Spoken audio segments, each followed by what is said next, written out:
the structure of our personality. Sigmund Freud focused on the importance of the unconscious mind, and he related that mind into an iceberg model. Sigmund Freud believes that a big part of our feelings, thoughts, and memories are hidden on our unconscious mind. We are not always aware of them, but they still affect of how we act, how we feel, or how we decide. In relation to the iceberg model, the unconscious or the conscious mind is above the water, and it is small compared to the unconscious mind, which is the below the water, and which is much larger and are hidden. When we relate it to how people act, sometimes we don't know why we act a certain way. Dili ta kabaw nganong nag-react ta anak nga butang nga wala ta kabalo. It's because of our unconscious minds, thoughts, or desires. Si Sigmund Freud, wala siya ga-focus sa unconscious mind, but iyang gipunan og duha, which is the ego and superego. The id is our unconscious mind. The ego is the conscious, and the superego as well.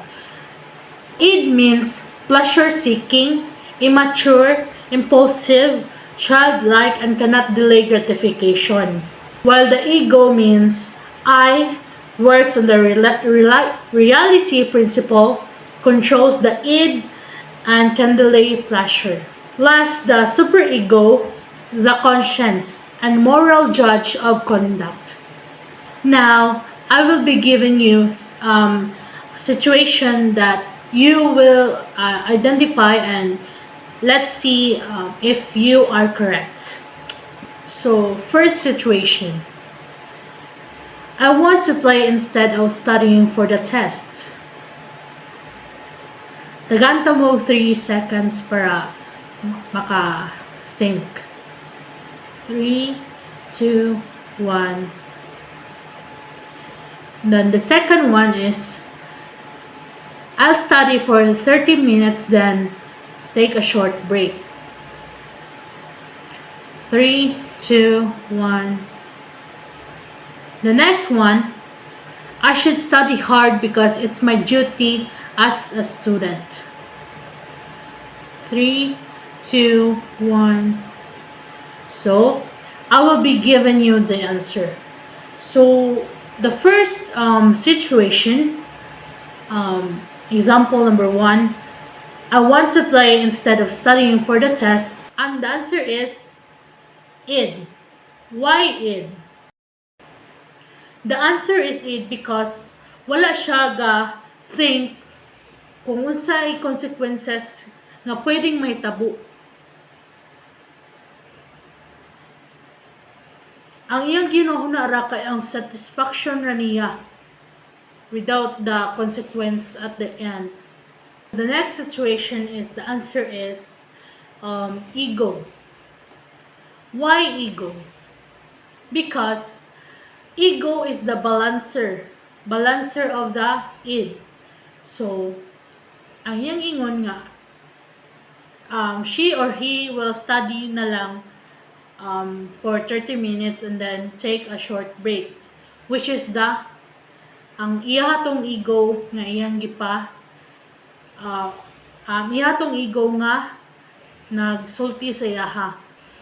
And the last one is superego. Superego is the conscience. It tells us what is right and wrong based on morals, values, and our conscience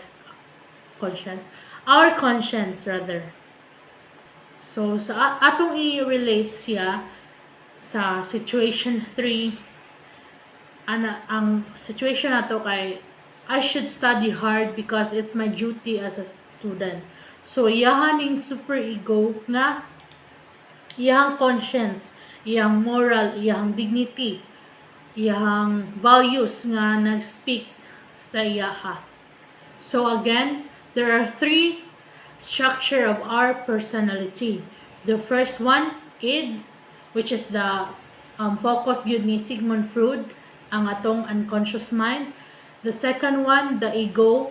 The third one, superego, which is the conscious mind, our conscious mind. So in short, id is wants, our wants. And then ego means the balancer, the mediator. So the last one is superego. In short, kay should. Dapat yun natong buhaton. Mo yun dapat natong buhaton. What is right and wrong.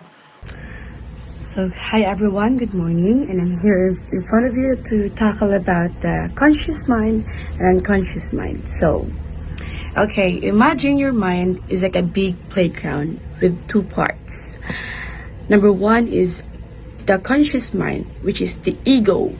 This is like the part of the playground where you're playing right now and you know what you're doing, what you're feeling, like happy, sad, excited, and what you remember is like you're in a birthday party.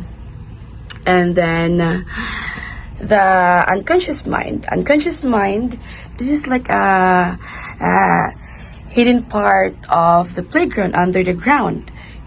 You don't always see it, but it's still there. It has two parts. Number one, the personal unconscious, and number two is collective unconscious. So number one, personal unconscious, it is like a box where you put away the toys you don't play with anymore or things you forget, and it's full of your own hidden memories and feelings. So that is personal unconscious. So let's proceed the collective unconscious. This is like a secret map that everyone has. It has a picture and stories that everyone knows, like the hero, the mother, and the wise old man. These pictures are called archetypes, and they help us understand the world. So Carl Jung was a very smart man who believed that this part of your mind make you who you are. And that's all. Thank you. Psychological defense mechanisms. Defense mechanisms are a natural part of human psychology. They help the mind cope with uncomfortable or traumatic situations or emotions. However, some people routinely use defense mechanisms as a way of avoiding their feelings. So we have 7 types of psychological defense mechanisms. So first is denial, refusal to recognize a threatening situation, ignoring the reality of a situation to avoid anxiety. So ang example ni kay kanang na student ka na fail sa exam. Unya kuan ni keep jud siya ni insist jud siya nga wala siya makuan ba wala siya masayop ang maestra ray na sayop para maka-avoid siya og kanang feeling hurt, anxious, ina na ba? Kanang i-avoid, kuan niya, deny niya ang truth. So, the second one is repression. Subconsciously blocking ideas or impulses that are undesirable, this defense mechanism may be present in someone who has no recollection of a traumatic event, even though they were conscious and aware. So, an example lang ni kay a person who grew up in a violent home may not remember the details of the fights, but those hidden memories can still affect how they feel or act later in life. Ang act ani nila kanang kuan sila mambuli kay bati ang ilang panimalay kanang mambuli nila kay para malipay kay sa balay guol tanan niya.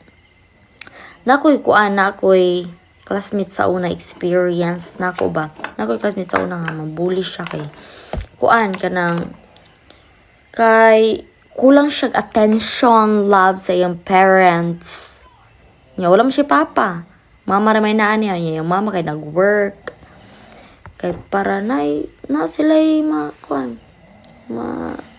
matustos na ang kanilang pangangailangan. Muna, kung siya atensyon sa mama, nga mabuli na siya. So the third one is the rationalization. Making up acceptable reasons for unacceptable behavior. Justifying actions to avoid shame and guilt.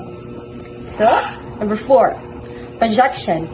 Placing one's own unacceptable thoughts onto others. Associate their negative thoughts, emotions, or behaviors with another person. So, rationalization is when someone makes excuses or gives logical but false reason to justify their mistakes or bad behavior. So, ang example ani kay nagpa-quiz ang teacher nya man aka nga ng sa maguni sa maestra good kay wala man gud tagi explainan og tarong inana bisagsala nimo kay tungod wala ka study. So, inana ang rationalization. And number 4, projection. Blaming others for your own feelings, thoughts, or problems. For example, a person who is always angry might accuse others of being hostile or unfriendly. Number 5, reaction formation. Replace an unwanted or anxiety-provoking impulse with its opposite, often expressed in an exaggerated or showy way. Number 6, displacement. A person redirects an emotional reaction from the rightful recipient into another person or object. Number 5, reaction formation. So the reaction formation is acting in the opposite way of what you really feel because the true feelings cause anxiety. So the example of this is someone who dislikes a classmate might act overly friendly toward them. Number 6, displacement. The displacement is redirecting strong emotions like anger or frustration away from the real source and targeting a safer person or object instead. So the example of this is a person who is scolded by their boss, go home and yells at their sibling. And lastly, number 7, identification. Trying to become someone else to deal with one's anxiety. 7, identification. Identification is copying or trying to become like another person, like role model, celebrity, or someone admired to feel less anxious or insecure. So, example of identification is a shy student might start dressing or acting like a popular classmate to feel more confident.